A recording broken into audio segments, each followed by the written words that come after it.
The issue of how the universe came into being has always been one of the issues that scientists wondered about and discussed most. Many theories were put forward regarding the issue throughout history. Each theory was refuted in the course of time as science advanced, and they were labeled as wrong. The theory that is agreed on and is widely accepted today is the Big Bang Theory. The Big Bang is a cosmological model claiming that the universe came into being 13.7 billion years ago from an excessively intense and hot point. It was first put forward in 1920 by Russian cosmologist and mathematician Alexander Friedmann and Belgian physicist Georges Lemaitre. This theory, which assumes that the universe had a beginning, has widely been accepted by scientists, especially by physicists, because it is supported by various evidence. According to the Big Bang model, the universe was in a very intense and hot state in its first phase before expansion. That is, the universe was all in one piece. Then it was separated into pieces to take its current shape with a big explosion called the Big Bang. This knowledge, which scientists were able to obtain only within the 19th century, was informed by the Qur'an 1400 years ago. The following is stated in verse 30 of the chapter of Al-Anbiya. Do not the unbelievers see that the heavens and the earth were joined together as one unit of creation before we clove them asunder? We made from water every living thing. Will they not then believe?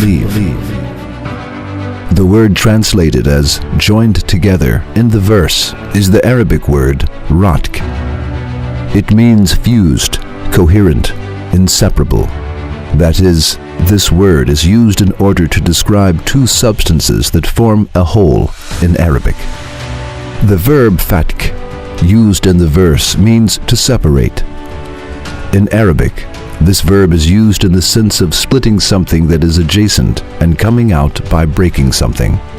For instance, this verb is used when a seed sprouts and comes out of the ground in Arabic. Now, let us go back to the verse. In the verse, a situation in which two things are joined together, ratq, is mentioned. Then they are separated, fatq. That is, one of them comes out by tearing the other one. When we think of the first moment of the Big Bang, we see that the whole matter of the universe was together in one substance. In other words, everything, even the skies and the earth that had not been created yet, was within the same substance, interbeaded, ratq, and inseparable.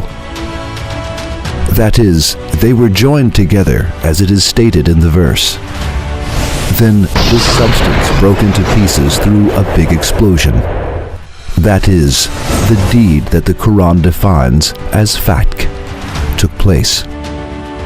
The Qur'an informs us about the Big Bang Theory, which was discovered in the last century, more than 1,400 years ago. Anyone who thinks impartially and justly will accept this. A human being who could not read or write could not have discovered this fact 1,400 years ago. Can a human being have discovered a fact on his own 1,400 years ago that scientists discovered only 100 years ago? Since it is impossible, there is only one alternative left. The book that mentions this fact is the Book of Allah, who collected the whole realms in one substance and who created the earth, the sky, and everything within them through a Big Bang after that. Yes, the Quran is the pre-eternal book of that being. We believe in it.